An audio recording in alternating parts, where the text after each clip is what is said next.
jinbiżla fis-swali ta' tluħ u waslit fl-Ajruport Internazzjonali ta' Malta, hekk kif dik li nsabu fiha se tkun waħda mill-iktar ġimgħat fis-sena passiġġieri. F'sitt ijiem mill-Ajruport Internazzjonali ta' Malta se jgħaddu 185,000 passiġġier. Biex din mistennija tkun fost l-iktar ġimgħat beżlin għall-Ajruport Internazzjonali ta' Malta. Kien l-uffiċċju tal-komunikazzjoni tal-istess ajruport li ħabbar li dan in-numru kbir ta' passiġġieri minn u lejn Malta se jkun qed jgħaddi bejn 12 u 18 ta' Awwissu. Il-jum li mistenni jkun l-aktar biżel huwa proprju Jum Santa Marija.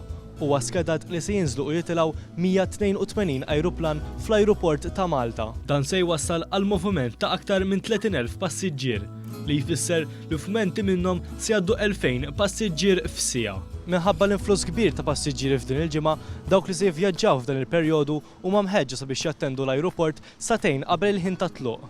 Kull persuna li se jivvjaġġa ma' Lufthansa, Aegean Airlines, SAS Airlines, Turkish Airlines, British Airways jew Qatar Airways jistgħu jaqbżu l-kju billi jagħmlu użu mill-erba' self-check-in kiosks li hemm installati fis-sala ta' tluq. U l-ajruport qed jagħmel ukoll suġġerimenti biex wieħed inaqqas l-impatt ambjentali. Pariri sempliċi iżda li kieku kulħadd joħodhom jagħmlu differenza kbira. Il-passiġġieri qed ikunu mħeġġa ma jabbux il-bagalji żejjed għax hekk joqsu l-emissjonijiet u biex jinħlew inqas karti qed ikunu mħeġġa wkoll jużaw boarding pass elettronika.